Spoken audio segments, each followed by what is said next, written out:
Alors nous sommes toujours en direct du Media Lab dans le cadre de les portes ouvertes de l'Université catholique de Lille. Bonjour Juliette. Bonjour Julia. En tant qu'étudiante du master de journalisme, on va continuer nos interviews. Aujourd'hui, nous recevons Laetitia Terry, qui est donc coach professionnel et sophrologue qui accompagne donc les étudiants à l'Université catholique de Lille. Bonjour madame. Bonjour. Et donc, qu'est-ce que vous faites exactement aujourd'hui dans le cadre de ces journées portes ouvertes? Alors là, spécifiquement aujourd'hui, j'accueille plutôt les lycéens, donc pour les aider dans leur orientation, dans les filières qu'ils pourraient choisir. Donc c'est plus de l'information, des petits tests et de l'information pour les aider dans leur choix. Et vous êtes surtout ici pour parler du service coaching. Du coup, qu'est-ce que vous pouvez nous en dire ? Alors donc le service coaching, il est créé depuis 1 an tout juste et il permet donc à tous les étudiants de la Catho, donc aussi bien les facultés que les écoles, de se faire accompagner dans n'importe quelle problématique en fait de leur cursus. Donc ça peut être des problèmes de motivation, de réorientation, de gestion du stress pour les examens, de construction de projets professionnels. Voilà, en fait toutes les questions qui pourraient se poser pendant leur cursus.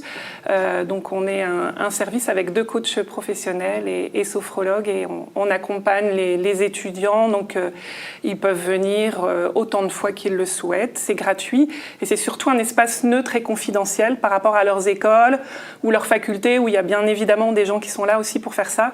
Là, l'avantage, c'est d'avoir un espace neutre et confidentiel. Donc vous venez de dire que vous êtes sophrologue. Oui. C'était peut-être un mot qui fait un peu peur, la sophrologie. Est-ce que vous pouvez nous l'expliquer brièvement? Oui. Alors la sophrologie, donc c'est pas une technique de relaxation simple.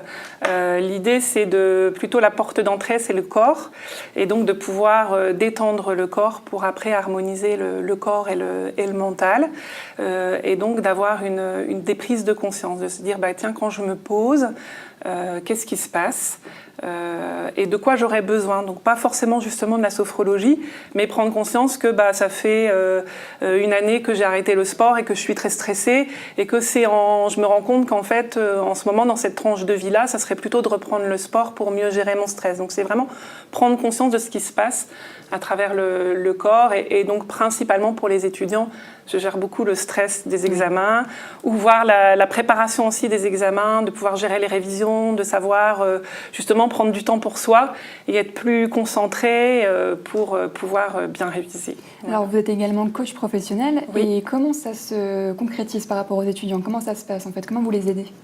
Alors donc une séance de coaching, donc moi je suis accréditée à la fédération ICF, International Coaching Federation, et donc on a vraiment 11 compétences qui sont demandées pendant cette séance de coaching, puisqu'on est très, très suivi par rapport à ça.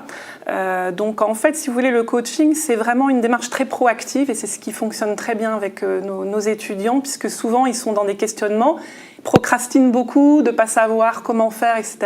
Et donc là, l'idée, c'est de les remettre vraiment en marche. Et donc, dans une séance de coaching, on définit un objectif de séance, en début de séance. Et l'idée, c'est d'aller vraiment mobiliser toutes les ressources de l'étudiant, tout son potentiel.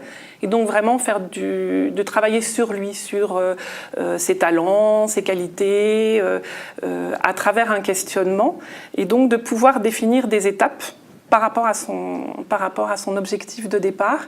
Et à la fin d'une séance de coaching, il définit lui-même un plan d'action pour pouvoir répondre à comment est-ce que j'arrive à cet objectif. Et donc l'idée, c'est de le revoir 2 ou 3 séances, ça on décide ensemble, pour comme un coach sportif en fait, d'être face à lui en disant bon alors est-ce que tu as été faire ton enquête métier, est-ce que tu as été faire ça, ou par rapport à alors j'ai aussi une spécialité en coaching scolaire et donc là je peux vraiment accompagner sur toutes les problématiques de méthodologie, d'apprentissage et de se rendre compte que si j'ai un certain type d'intelligence, ce que je reçois en cours c'est peut-être pas forcément adapté à moi, qu'est-ce que je peux mettre comme stratégie pour mieux apprendre.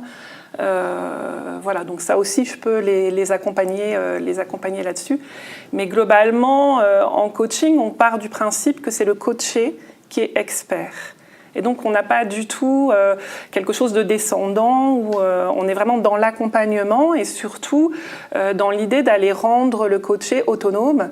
et de se prendre en charge, en fait, d'être vraiment acteur de sa vie. Et ça fonctionne super bien avec les étudiants qui, souvent, quand ils ont des problématiques de se dire en fait, je ne suis pas très motivée ou je ne sais pas si je suis bien dans ma filière, de pouvoir vraiment retravailler sur le projet professionnel et de lui donner un sens surtout, parce que je trouve que c'est une génération qui est fabuleuse et qui est souvent en quête de sens. C'est pas juste je vais faire un métier ou non, j'ai vraiment envie d'être en lien avec mes valeurs, de me sentir utile pour la société, de donner du sens à ce que je fais. Ce sont des choix réfléchis. Voilà. Oui.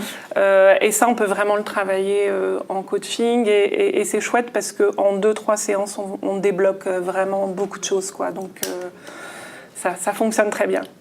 Mais en général, les étudiants qui peuvent venir vous voir, ils peuvent être un peu effrayés, entre guillemets, de venir vous voir parce qu'ils pourraient se dire voilà, c'est que je ne suis pas très fort en école, ça peut être un peu gênant.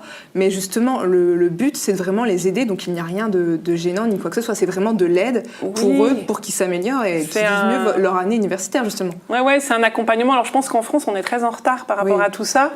Que le coaching, il est en train d'arriver. On en entend un peu parler dans les entreprises, un peu partout. Mais en Angleterre, dans tous les pays anglo-saxons, aux États-Unis, au Canada, tout le monde se fait coacher, en fait. Donc, au contraire, ça serait plutôt quelque chose de valorisant et de se dire, voilà, je me prends en charge, même si j'ai des difficultés, ou pas d'ailleurs. Il y en a qui vont très bien, mais qui veulent juste retravailler sur leur projet pro. Je ne dois pas venir forcément parce que j'ai un problème. C'est aussi de me poser, d'avoir un moment pour moi et de réfléchir à ce que j'ai envie de faire. Problématique ou pas, mais en tout cas d'être acteur de ma vie. Et moi, je vous assure que tous les étudiants que je reçois, ils ressortent, ils ont la banane jusque-là. Et c'est rendre les gens heureux, parce que quand on est acteur et que même si on est face à des difficultés, c'est très positif comme démarche.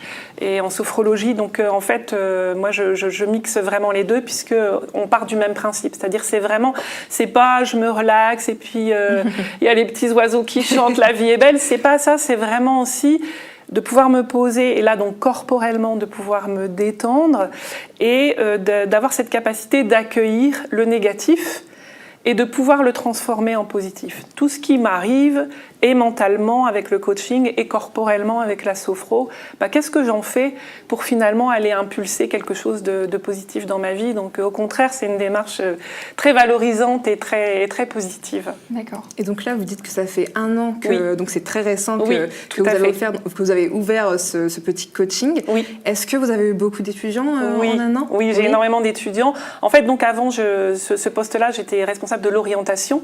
Et on était très branchés sur orientation, réorientation avec des tests. Moi, plus ça va, plus les tests, je ne les utilise pas parce que j'ai envie plus de... en plus, souvent, les lycéens ont un souvenir de la conseillère d'orientation qui n'est pas toujours très, très positif pour eux parce qu'on les enferme dans des cases, ils sont jeunes. Donc, moi, l'idée, c'est vraiment de partir de la personne et après d'aller construire un projet en fonction d'elle et de ses savoir-être, puisque les savoir-faire, c'est intéressant, mais je pense qu'aujourd'hui, en termes de savoir-être, mieux on se connaît et plus on a la possibilité d'aller vers quelque chose qui nous convient mieux, et donc de plus s'épanouir. Donc ça, c'est vraiment chouette.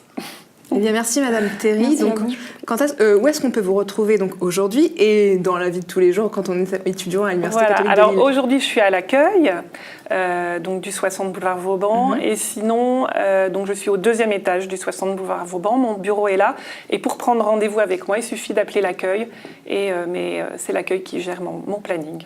Très bien. Eh bien, merci pour cette interview. Je vous en prie, merci à vous. Au revoir.